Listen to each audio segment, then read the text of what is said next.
এবারে মঞ্চে ডেকে নিচ্ছি কুড়িগ্রামের একজন মেধাবী প্রতিযোগীকে, যার নাম মাসুম বিল্লাহ ইউসুফ।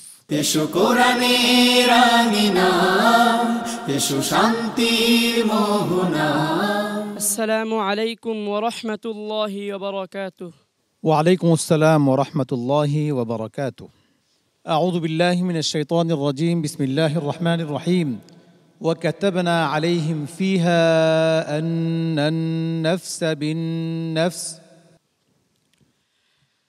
أعوذ بالله من الشيطان الرجيم. بسم الله الرحمن الرحيم.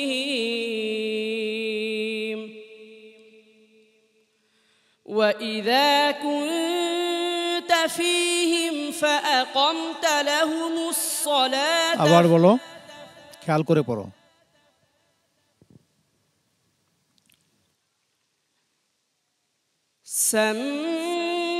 سماعون للكذب أكالون للسحت فإن جاءوك فاحكم بينهم أو أعرض عنهم وإن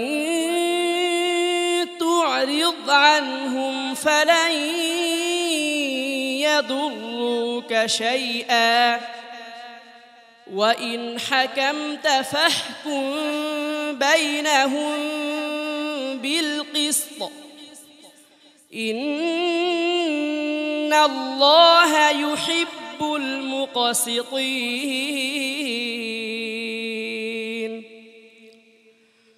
وكيف يحكمونك وعندهم التوراة فيها حكم الله ثم يتولون من بعد ذلك وما أولئك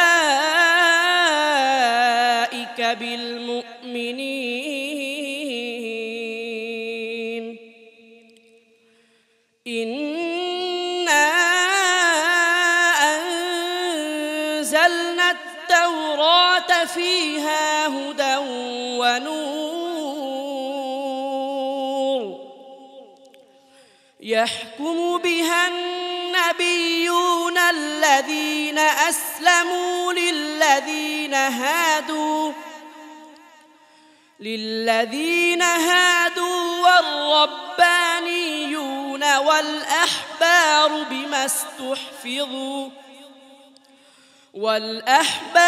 بما استحفظوا من كتاب الله وكانوا عليه شهداء فلا تخشوا الناس واخشوني ولا تشتروا بآياتي ثمنا قليلا ومن لم يحكم بما أنزل الله فأولئك هم الكافرون. وكتبنا عليهم فيها أن النفس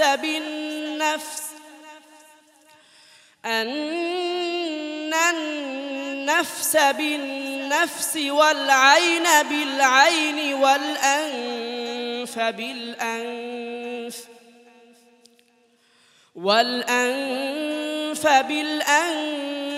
والأذن بالأذن والسن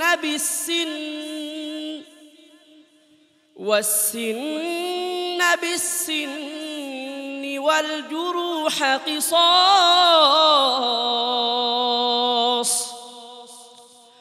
فمن تصدق به فهو كفارة له ومن لم يحكم بما أنزل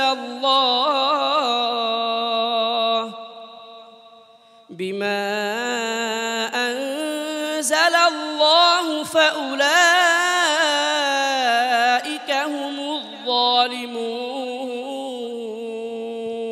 হাসবুক। صدق الله العظيم. মাশাআল্লাহ। আজকের পারফরমেন্স কেমন ছিল মাসুম বিল্লাহ ইউসুফের, জেনে আসি হাফেজ কারি নাজমুল হাসান সাহেবের কাছ থেকে।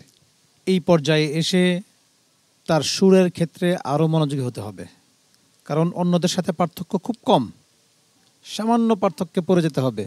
সেই জন্য তোমাকে আরও সতর্ক হইতে হবে, যাতে করে ইনশাআল্লাহ। সুরটা আরও মজবুত করা যায়। হাফেজ মাওলানা আবু ইউসুফ। ধন্যবাদ। খুব ভালো তেলাওয়াত তুমি করতেছো। এই পর্যায়ে প্রতিটি রাউন্ডেই তোমার মার্কিং খুব ভালো, এগিয়ে যাও। ওস্তাদ জি। আগের পর্ব থেকে আজকের তেলাওয়াতের মানটা একটু নিম্ন ছিল আমার মনে হয়। তুমি ভালো করে চেষ্টা করো, সামনে যেন আরো ভালো করতে পারো ইনশাল্লাহ। কি বলো? ইনশাআল্লাহ। আল্লাহ হাফিজ, আল্লাহ কবুল করুন। সম্মানিত অতিথি মুফতি মোহাম্মদ মুনিরুজ্জামান। মাশাআল্লাহ, তাবারাকাল্লাহ। মাসুম বিল্লাহ যথেষ্ট সুন্দর তিলাওয়াত করেছেন। আল্লাহ তাআলা তোমাকে সুস্থতার সাথে কোরআনের পিছনে আরো বেশি মেহনত করে যাওয়ার তৌফিক দান করুন।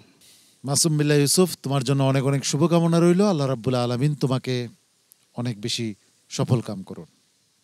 আসসালামু আলাইকুম ওয়া রাহমাতুল্লাহি ওয়া বারাকাতুহু। এ পথে আমাদের আহ্বান, জীবনকে করো মহিয়া, পিএইচপি কোরআনের আলো।